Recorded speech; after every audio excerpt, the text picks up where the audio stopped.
Bismillahirrahmanirrahim. Assalamualaikum warahmatullahi wabarakatuh. Innal hamdalillah nahmaduhu wa nasta'inuhu wa nastaghfiruh wa na'udzu billahi min shururi anfusina wa min sayyiati a'malina may yahdihillahu fala mudilla lahu wa may yudlil fala hadiya lahu. Asyhadu an la ilaha illallah wahdahu la syarika lahu wa asyhadu anna Muhammadan 'abduhu wa rasuluhu la nabiyya ba'da. Jamaah kajian rutin Masjid Al-Hidayah yang dirahmati oleh Allah. Sebentar lagi tinggal hitungan hari kita melaksanakan satu ibadah mahdhah, yang mana ibadah ini sepuh sekali, bahkan lebih dulu daripada tuntunan sholat itu sendiri, yakni asyam. Menurut hitungan hisab putusan tarjih pimpinan pusat Muhammadiyah, Ramadan akan jatuh pada tanggal 18 Februari. Nah, mangke tanggal 17-nya itu Kemenak akan mengadakan Ru'yatul Hilal. Kalau tanggal 17 melaksanakan Ru'yatul Hilal pada sore harinya, dengan kondisi cuaca yang seperti sekarang, sering mendung dan hujan, itu wallahu a'lam bishawab, kemungkinan besar akan tertutup hilal itu oleh mendung dan hujan. Kalau ada kemungkinan tertutup oleh mendung dan hujan, maka Kemenak biasanya menggunakan langkah kedua, yaitu biistikmali Sya'ban salasina ayyam, dengan menggenapkan hitungan bulan Sya'ban menjadi 30 hari.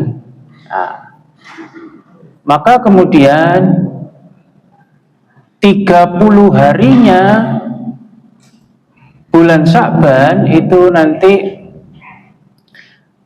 menjadi di tanggal, kalau digenapkan ya, 30 harinya bulan Sya'ban itu nanti akan masuk tanggal 19. Artinya tanggal 18 itu hari ke-30 bulan Sya'ban, Ramadan akan kemudian baru masuk di tanggal 19. Itu kalau istikmal salasina ayyam. Istikmalu Sya'ban bisa salasina ayyam, melengkapkan bulan Sya'ban.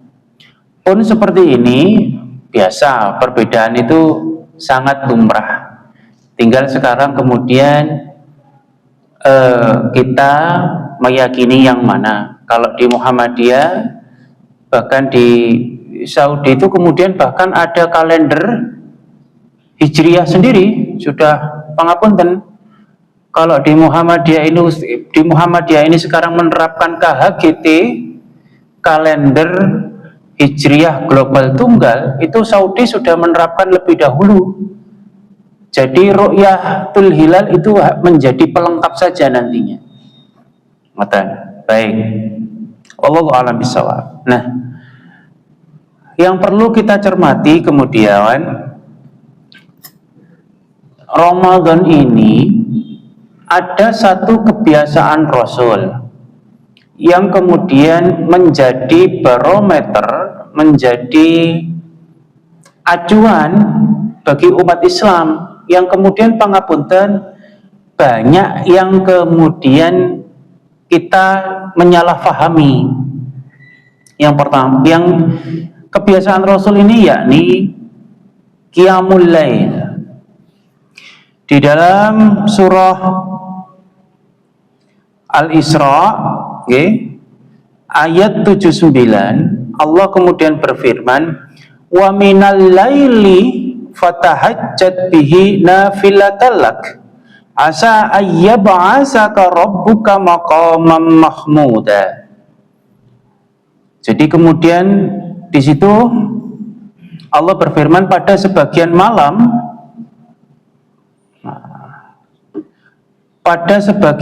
harinya, wa minal laili fatahajjat bihi nafilatalak. Salatlah tahajud sebagai suatu ibadah tambahan bagimu. Salat tahajud ini memang diperintahkan oleh Allah di situ menggunakan kalimat fi'il amr, fatahajjat bihi nafilatalak. Mudah-mudahan Tuhanmu mengangkat engkau ke tempat yang terpuji, maqamam mahmuda. Salat tahajud ini Rasul kemudian di berbagai macam hadis, beliau bahkan hadis qauli dan fi'li, itu Rasul menyatakan salat tahajud ini wajib bagi beliau, sunnah bagi umatnya. Nah, pada bulan Ramadan penamaan Qiyamul Lail ini kemudian dikenal oleh para sahabat di era Rasul menjadi Qiyamul Ramadan atau Qiyamu fi Ramadan atau Qiyamu al-Lail fi Ramadan. Jadi di era sahabat itu pangapunten sangat tidak kenal istilah tarawih. Kenalnya itu Qiyamu fi Ramadan atau Qiyamul Ramadan atau Qiyamul Lail fi Ramadan atau as-salatu tahajud. Itu begitu. Maka kemudian pertentangan hadis dengan fikih sekarang. Kalau kita memahami bahwa Qiyamul Ramadan atau yang kenal tarawih, yang kita kenal adalah tarawih, itu adalah penamaan lain dari Qiyamul Lail. Kalau di dalam bulan Ramadan disebut Qiyamul Ramadan, di luar Ramadan disebut Qiyamul Lail atau tahajud, maka kemudian pertanyaan fikihnya ini yang sering dibenturkan orang-orang. Apa perbedaan Qiyamul Ramadan dengan Qiyamul Lail? Pertanyaannya begitu. Atau perbedaan tarawih, wis gampang wis dengan kenalnya familiarnya tarawih. Bedanya tarawih dengan tahajud napa Pak? Ada yang bisa mendefinisikan bedanya tahajud dengan tarawih? Mungkin secara fikih jenengan fahamnya kalau tahajud harus tidur dulu kan, ngoten? Kalau kemudian tarawih tidak harus tidur dulu. Secara fikih mungkin dibedakan seperti itu. Padahal kemudian pangapunten, kebiasaan Rasul ini ketika melaksanakan Qiyamul Lail atau Qiyamul Ramadan ini, baik di dalam Ramadan atau di luar Ramadan, seringkali Rasul ini kadang melaksanakan di awal malam, kadang melaksanakan di tengah malam, kadang melaksanakan di akhir malam atau di sepertiga malam. Pertanyaannya, kalau jenengan meyakini sholat tahajud itu harus tidur dulu, maka kalau tidak tidur dulu tidak disebut sholat tahajud, maka jenengan kalau tarawih harus tidur dulu. Sak seliutan baru tarawih, kan begitu. Pertanyaan fikih berikutnya, Ustaz, kalau memang ternyata Qiyamul Ramadan ini adalah penamaan lain dari sholat tahajud atau Qiyamul Lail, Ustaz, saya habis tarawih Ustaz, saya habis Qiyamul Ramadan di Al-Hidayah di awal malam ba'dal Isya. Pertanyaan fikihnya, kemudian saya tidur terus bangun jam 3. Bisa ndak saya melaksanakan sholat tahajud di sepertiga malam? Sakit napa mboten, Pak? Bisa ndak? Bisa atau tidak? Yang bisa coba angkat tangan. 1, 2, 3. Yang tidak bisa angkat tangan. 1, 2. Sing gak wani ngacung angkat tangan.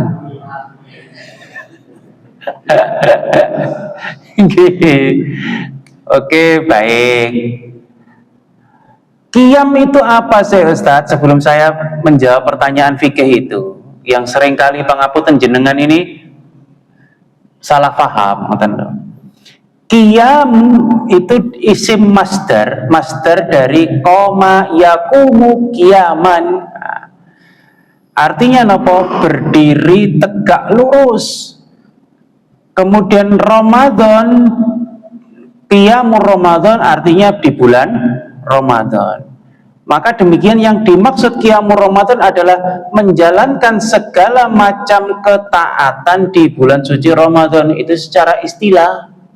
Tapi yang dimaksud di dalam setiap hadis-hadis Rasul, qiyamul Ramadan itu artinya secara khusus sholat malam di bulan Ramadan. Artinya nopo? Qiyamul Ramadan, qiyamul lail, qiyamu fi Ramadan, qiyamul lail fi Ramadan itu adalah sholat yang sama dengan penamaan yang berbeda. Mafhum di sini? Nah, sholat ini ditutup dengan witir. Hati-hati, dalam beberapa makna hadis al-witru itu ada yang kemudian teks al-witru itu yang dimaksud adalah paket sholat. Ya sholat qiyamnya, sholat tarawehnya plus penutupnya. Ada yang kemudian disebut al-witru, itu yang dimaksud adalah sholat penutupnya saja. Maka jenengan ketika baca hadis ada kalimat al-witrunya, dibedah dulu hadis. Yang dimaksud al-witru ini penutup saja atau sepaket. Ada sholat qiyamnya plus penutupnya. Nah, itu menjadi makna yang berbeda nanti kalau jenengan salah memahami maknanya. Baik. Contoh kemudian ini ada hadis. Aduh kok. Ini kalau pakai laptop enak ini. Sebentar.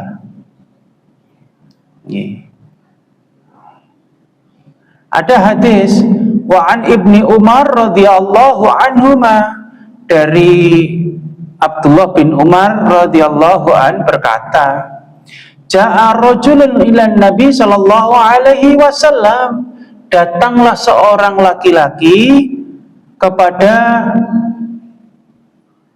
Nabi Muhammad sallallahu alaihi wasallam, wa yakhthub, ketika Nabi sedang berkhutbah di atas mimbar, alal mimbar, faqala kaifa salatul lail, ya kayak kajian begini itu loh. Kemudian laki-laki itu bertanya, bagaimana sholat malam itu? Faqala Rasulullah sallallahu alaihi wasallam, kata Rasul kemudian bersabda, sholatul lail masna masna, sholat malam itu dua. Fa idza khasiya ahadukum subha shalla raka'atan wahidan. Salat malam itu 2 rakaat. Dan jika kalian khawatir masuknya waktu subuh, maka tutuplah dengan sholat witir 1 rakaat. Nah, saya lanjutkan. Tutiru lahu ma qad shalla. Kata Rasul, tutuplah mana tadi salat malam itu 2 rakaat. Tutirolahu ma qad shalla. Tutuplah salat tersebut dengan salat witir 1 rakaat. Dalam riwayat lain, wa fi riwayatil ukhra, fa idza aradta antan sorifa farka biwahidatin tutiru laka ma shalaita. Nah, kemudian dalam riwayat lain, jika engkau ingin mengakhirinya, maka sholatlah 1 rakaat sebagai penutup sholat malam. Jadikan sholat terakhirmu ganjil. Lalu kepada Ibnu Umar dinyatakan apa yang dimaksud 2 rakaat itu. Ibnu Umar menjawab, mengucapkan salam pada setiap 2 rakaatnya. Ini yang kemudian menjadikan dalil witir itu 1 plus ada yang ganjil. Ganjil itu tidak harus 1. Pernah di riwayat lain, ya Bukhari, ini hadis Bukhari dan Muslim, Bukhari, Muslim, Tirmidzi, Abu Dawud, Nasai, dan Ahmad. Ada di dalam riwayat lain itu kemudian disebutkan 3 rakaat. Ini kalau jumlah witirnya. Maka kemudian pangapunten yang pernah geger di tahun 2017 putusan Majelis Tarjih pernah 2, 2, 2, 2, 2, 1. Kan pernah niku nggih? Yang maklum itu kan 2, 2, 2, 2, 3 atau 4, 4, 3. Dan itu yang maklum dan masyhur. Nah, itu berasal dari hadis ini. Ditemukan lagi hadis yang lebih kuat. Ada hadis yang juga sama-sama sahih yang menyatakan witir itu 1. Itu kita berangkat dari hadis dulu nggih, tidak masuk ke perbedaan fikih. Dasarnya dulu. Ada kebiasaan Umar. Nah, ini kemudian kebiasaan Umar. Pada era Umar bin Khattab itu kemudian Rasul sudah wafat ini. Jadi di era Rasul ini Qiyamul Ramadan itu masyhur sekali dan hadisnya sahih. Rasul itu melakukan Qiyamul Ramadan itu hanya keluar ke masjid selama bulan suci Ramadan 30 hari itu, hanya keluar ke masjid itu di akhir-akhir hayat beliau itu hanya 3 kali di 3 hari.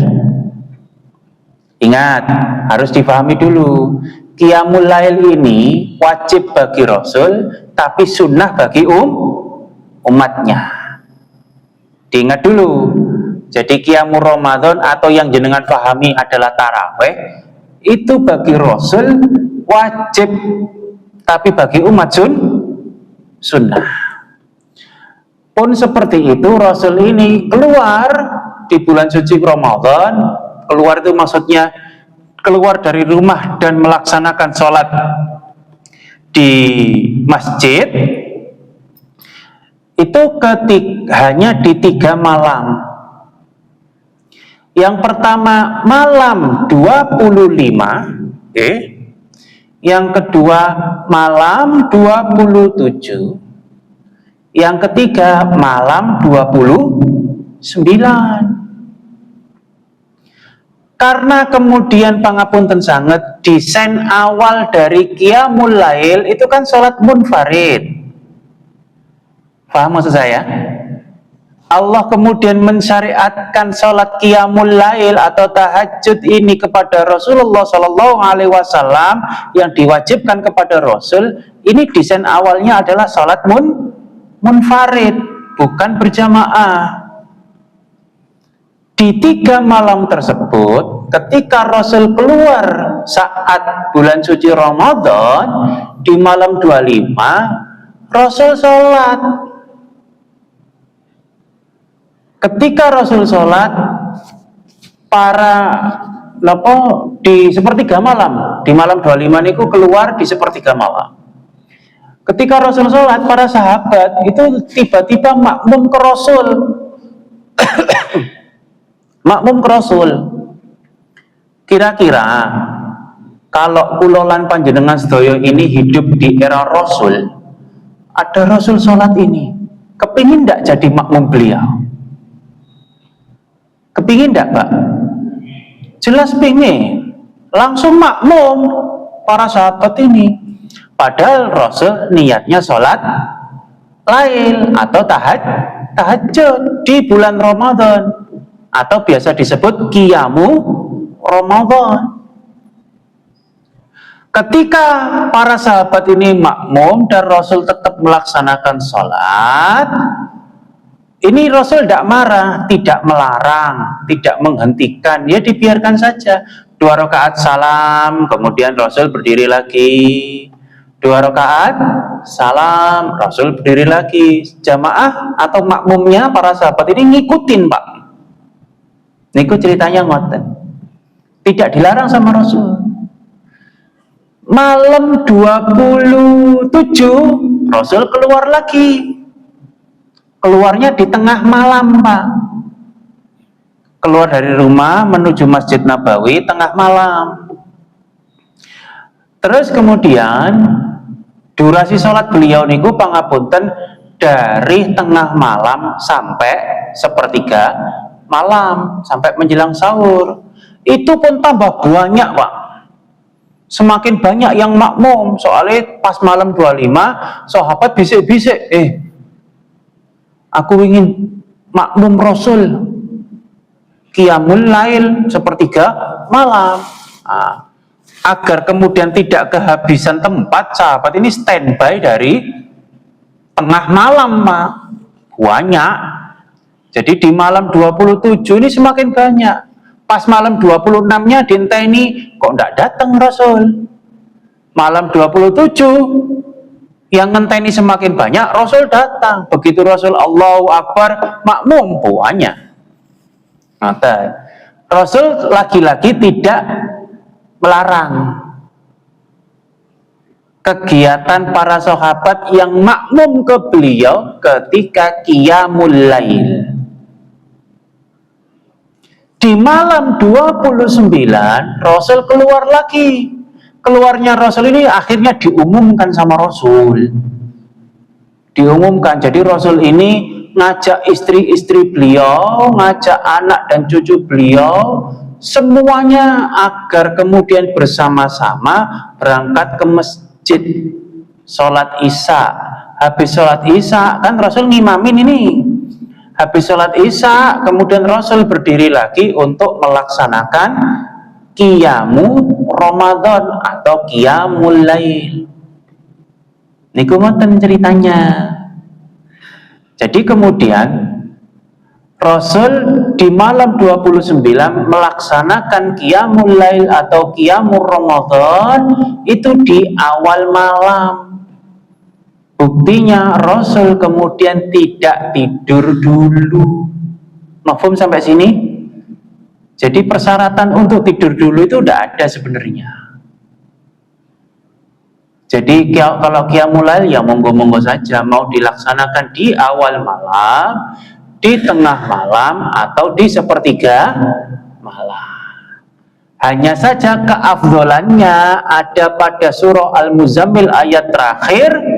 Itu keafdalan qiyamul lail itu di sepertiga malam. Qumil laila fatahajjat bihi nafilatal.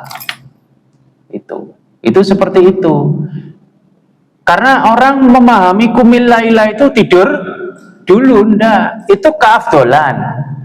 Bukan syarat untuk melaksanakan qiyamul lail. Afdolnya memang qumil laila. Keafdolannya, tapi bukan menjadi prasyarat untuk harus tidur dulu. Niku problemnya di situ, kita menyalahpahami di situ. Jadi kemudian ketika kita sudah melaksanakan qiyamul Ramadan bersama-sama ba'dal isya, artinya di awal malam, maka tidak ada lagi kesempatan kita untuk melaksanakan ulang. Kecuali, ada enggak kemungkinan Ustaz? Ada. Yang ini adalah kebiasaannya Umar bin Khattab. Kebiasaannya Umar bin Khattab ini bukan kebiasaannya Rasul. Kebiasaan Umar bin Khattab itu ketika sholat qiyamul Ramadan atau qiyamul lail di awal malam, kemudian beliau pulang melaksanakan witirnya itu nanti di sepertiga malam. Witirnya, yang namanya witir itu sholat penutup. Yang namanya sholat penutup tidak harus nyambung, harus ada jeda. Tidak harus ada jeda, boleh ada jeda. Niku ngoten. Lah kita kan memahaminya napa qiyamul lail sak paket sak nutupe ndak. Maka pangapunten, ya aja diuring-uring orang yang kemudian pangapunten setelah 8 rakaat kemudian pulang, aja diuring-uring. Mungkin kepingin kaya Umar bin Khattab. Pun kebiasaan Umar itu yang seperti itu, ya Rasul tidak marah-marah, oke-oke saja. Ngoten lho. Itu kan kemudian pangapunten, ada yang mengatakan bahwa tidak boleh pulang, witirnya langsung di masjid. Itu hadis riwayat takmir, bukan hadis riwayat Bukhari. Mafhum nggih Pak? Pun. Tadi berarti sudah terjawab, kalau sudah melaksanakan taraweh, jenengan bangun malam, sudah tidak perlu lagi untuk melaksanakan tahajud. Sejatinya tahajud jenengan lakukan ketika ba'dal isya. Di luar Ramadan boleh Ustadz begitu? Ya boleh. Tidak harus ketika Ramadan. Pertanyaan berikutnya ini, sebelum jenengan tanya saya jawab dulu lah, kira-kira begitu. Pertanyaan berikutnya, Ustaz, kalau kemudian qiyamul Ramadan ini dan qiyamul lail itu adalah sholat yang sama Ustaz, oke. Kapan kemudian kapan kemudian disyariatkannya atau dibiasakannya qiyamul lail di bulan Ramadan itu ba'dal isya? Itu ketika eranya Umar bin Khattab.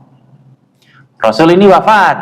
Rasul kan dulu menyerukan untuk bersama-sama melaksanakan itu hanya di malam 29. Nah, tapi tidak mewajibkan untuk harus ba'dal isya, ndak. Terus kemudian ceritanya di era Umar bin Khattab, jamaah ini datangnya itu bergiliran. Ada yang datang di awal malam sholat dengan membentuk jamaah. Ada yang datang di tengah malam sholat. Ada yang datang ke Masjid Nabawi di akhir malam atau sepertiga malam kemudian sholat. Mufarroqoh ini kan bahasa Bangilane kan perencil-perencil, tidak bareng-bareng, dilihat itu tidak enak. Setiap Ramadan ini kan Umar sering sekali sebagai seorang khalifah, sebagai presiden, Umar itu waktu itu keliling kemudian melihat kondisi rakyatnya. Ini kok di Nabawi begini ya? Ada yang datang di awal malam, habis sholat isya langsung sholat. Ada yang sholat isyanya telat, kemudian datang sholat isya dulu. Jadi satu bangunan masjid itu imamnya banyak perencil-perencil. Mufarraqah. Ada yang kemudian datang di pojok sini bikin jamaah. Ada yang datang di pojok sana bikin jamaah, ada yang datang di tengah bikin jamaah, ada yang datang di belakang bikin jamaah. Akhirnya kondisi masjid itu chaos, Pak. Yang sini waladolin, yang amin yang belakang. Soalnya podo moco dewe imame, Pak. Wong imame banyak, ndak satu. Jadi problem di era Umar ini. Akhirnya Umar mengeluarkan dekret. Umar mengeluarkan putusan. Nah, dekretnya sahabat ini disebut khobar atau asar, yang bersandar kepada sahabat, bukan pada Rasul. Diseragamkan oleh Umar selaku khalifah pada era itu. Wes, cek gak ruwet chaos jenenge masjid ini. Semuanya datang saat sholat isya, dilanjutkan dengan apa? Dilanjutkan dengan qiyamul Ramadan. Serem, Pak, akhirnya, Pak. Yang sering imami itu diantaranya adalah Mu'ad bin Jabal, karena beliau ini pangapunten bacaan tajwidnya, bacaan apa makhorijul hurufnya itu paling fasih di Mu'ad. Itu kemudian diseragamkan. Rupanya kebiasaannya Umar itu sampai sekarang dipakai. Ngoten lho. Sampai sekarang dipakai. Qiyamul Ramadan di setiap masjid-masjid kebiasaannya adalah agar seragam dan pangapunten guyub gitu ya. Habis sholat isya kemudian melaksanakan Qiyamul Ramadan. Niku ngoten. Itu yang terjadi. Maka jangan disalahpahami antara Qiyamul Lail dan Qiyamul Ramadan, antara taraweh dengan tahajud adalah dua sholat yang berbeda. Boten sama. Jadi jenengan pilih habis sholat isya, pilih sholat di masjid, monggo bareng-bareng. Utawi jenengan pangapunten waktu itu pas Ramadan utang numpuk gak duwe-duwe ngoten ya. Jadi sambat ke Gusti Allah itu ndak konsen kalau sholat jamaah. Jadi pilih sholat farid di rumah biar konsentrasi, biar nanti nangis pas sujud itu sak tuwuke misalkan begitu ya, ndak ada problem. Tidak ada problem. Ustaz, Rasulullah saja Qiyamul Ramadan itu keluar ke masjid cuma 3 hari, Ustaz. Aku tak metu 3 dina, ya jangan disamakan kulolan panjenengan dengan Rasul. Bagi Rasul itu wajib, bagi kita ini sunnah. Rasul sudah dijamin surganya, oh kita gurung karuan ya, Pak. Ya jangan menyamakan diri dengan Rasul, ya jauh berbeda. Bainas sama wal sumur jeru. Niku ngoten. Terus Ustaz, bagaimana sifat Qiyamul Ramadannya Rasul ini? Wah, Rasul ini kemudian pangapunten sangat ketika ditanya Aisyah ini. Jadi kalau Ramadan Rasul itu sering di rumahnya Aisyah. Rumahnya Aisyah itu ya yang mepet dengan Masjid Nabawi itu rumah Aisyah. Yang pangapunten sekarang di dalam masjid rumah itu. Sekarang jadi ini loh, jadi makamnya Rasul itu loh, Pak. Itu rumah Rasul. Masjid Nabawi itu ya Raudhah itu dulu itu apa? Pengimamannya kalau jenengan pernah umroh itu. Nah, ketika para sahabat ini bertanya kepada Aisyah radhiyallahu anha, tanyanya para sahabat, fa kaifa salatun nabi, bagaimana salatnya Rasul ini ketika Ramadan fi Ramadan? Aisyah menjawab, fala tas'al kaifa taqra'u, jangan engkau tanya betapa panjangnya bacaan beliau. Jadi panjang betul bacaannya Rasul ini. Kemudian fala tas'al kaifa taf'alu, jangan engkau tanya kemudian bagaimana Rasul mengerjakannya. Fala tas'al kaifa tasna'u, jangan engkau tanya betapa khusyuknya beliau.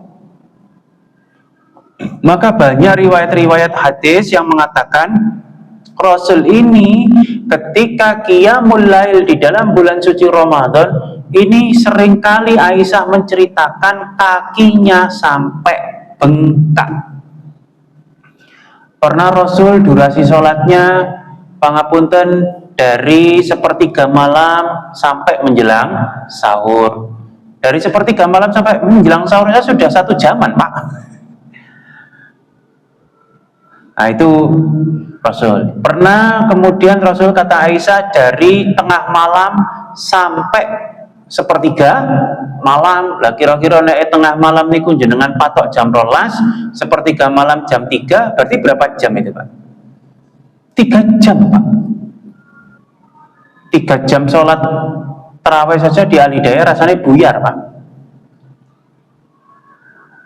Pernah yang fenomenal kata Aisyah, dari habis isya sampai sepertiga malam. Lah ini kita yang tidak bisa niru, Pak. Habis isya, Pak, sampai sepertiga malam, berdiri rukuk sujud, berdiri rukuk sujud. Ya wajar kakinya itu sampai bengkak. Bengkaknya kaki Rasul itu karena saking lamanya berdiri, Pak. Bengkaknya kita ini kolesterol, asam urat, kakean jaluk gule sate ae bentino nek pas Ramadan. Makane blonjone munda. Ketika lebaran lebar sak sembarangan sak isi dompet sak rekening entek kabeh. Ditekani putu. Bapak ibune njaluk sangu nang agung ngono lho. Entek duwe akunge. Nah, itu begitu yang dilakukan Rasul, kebiasaan Rasul. Dan itu hampir setiap malam begitu, Pak. Jadi kalau jenengan niru cuma 3 hari keluar ke masjid, ya harusnya yang 27 hari model sholatnya harus kayak gitu. Pangapunten kita ini di Alhidayah ini kalau misalkan enaknya imam saat ngimam itu hanya Fatihah saja enaknya, Pak. Ketika kemudian waladhdallin, amin, imamnya hafid, Pak. Begitu baca Al-Baqarah tengah-tengah, kon kok suwe iki wis. Kali dobaran sapa sing ngundang imam ngene-ngene. Kak kul wae ngono. Ketika kemudian sudah jam 9 masih 4 rakaat, sing sampai lirik napa? Gila, Pak. Napa? Jam. Lirik jam. Itu problem kita, Pak. Makanya pangapunten sangat, kalau Rasul hanya 3 hari keluar di bulan suci Ramadan, ya kalau bisa kita tiap hari untuk mengejar amal-amal soleh ini, Pak, agar dilipat gandakan, Pak, agar la'allakum tattaqun, kita itu butuh effort lebih. Ramadan tok aja pangapunten kita deres itu, wah 3 kali, 4 kali, 5 kali hatam. Di luar Ramadan, Pak, jarang-jarang, Pak, hatam. Ramadan saja pangapunten kita qiyamul lailnya wah luar biasa. Di luar Ramadan, Pak, ya napa? Ya nek tangi. Itu loh, Pak, perbedaan antara kebiasaan Rasul, amalan Rasul dengan kita itu jauh sekali. Maka jangan pangapunten ojo. Ya jangan sombong-sombong teman menyamakan kita dengan Rasul. Ini beda jauh, Pak, kualitasnya. Baik. Kemudian pertanyaan berikutnya, kapan Ustadz istilah tarawih itu dipakai?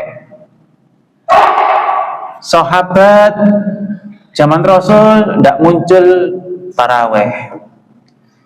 Zaman sahabat baik asar maupun khobar, kalau hadis jelas tidak ada istilah tarawih. Asar dan khobar juga tidak ada istilah tarawih. Zaman tabi'in tidak kenal tarawih. Zaman tabi'ut tabi'in tidak kenal tarawih. Zaman madzhabul arbi'ah juga tidak kenal tarawih. Madzhab Ibnu Arabi ini kan Hanafi paling sepuh ini, Hanafi itu hidup di masa tabi'in.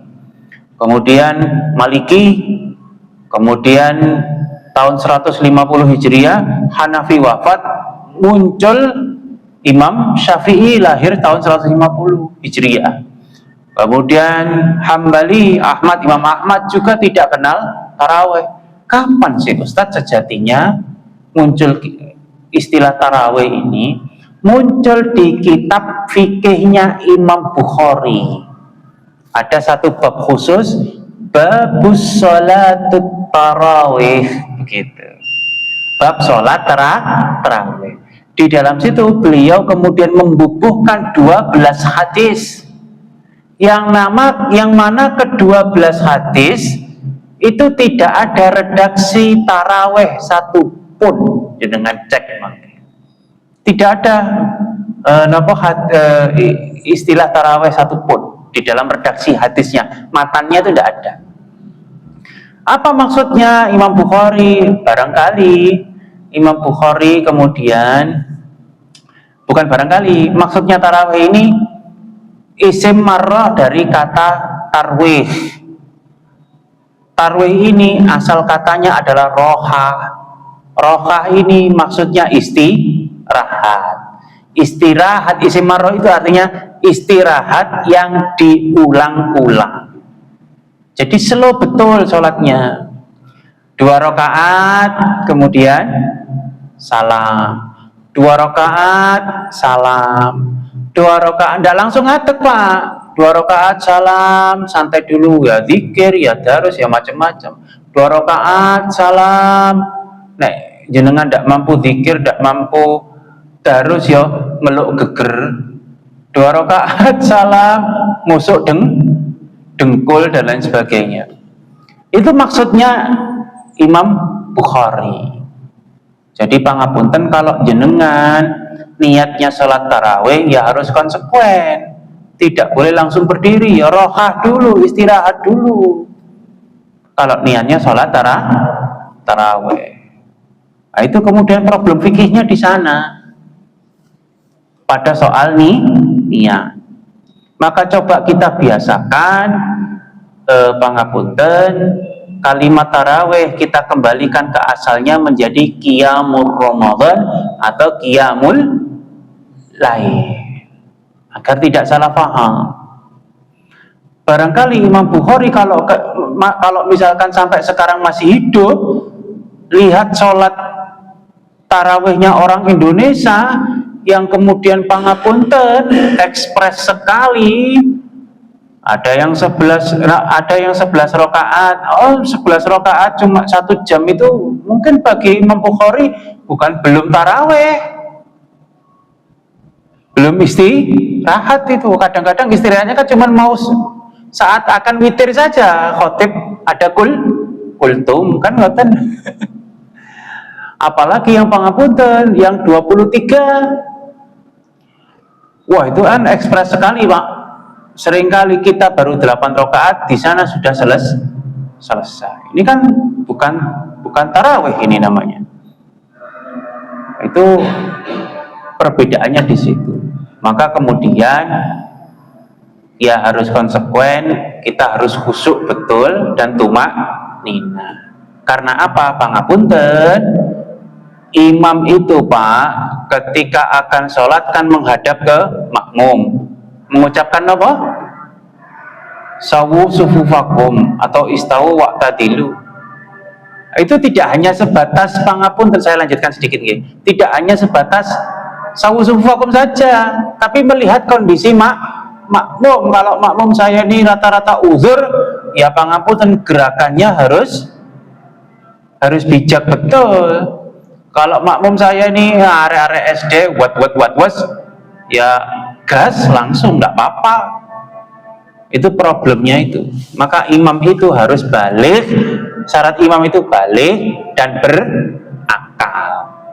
Kalau imam kemudian sudah melihat makmumnya kayak begini-begini ini, terus cowopet, ya kira-kira tidak itu. Nggih, mafhum nggih? Baik. Ada pertanyaan atau sudah cukup? Karena sudah isya. Cukup nggih? Baik. Ya, mudah-mudahan Ramadan kita pada tahun ini kita usahakan untuk sedekat mungkin semisal dengan Rasulullah Shallallahu Alaihi Wasallam. Dan nanti kalau sudah sedekat mungkin kita usahakan dengan yang dicontohkan Rasul, maka fa insya Allah menjadi la'allakum tattaqun. Nasrun minallah fatkun qarib, billahi taufiq wal hidayah. Wassalamualaikum warahmatullahi wabarakatuh.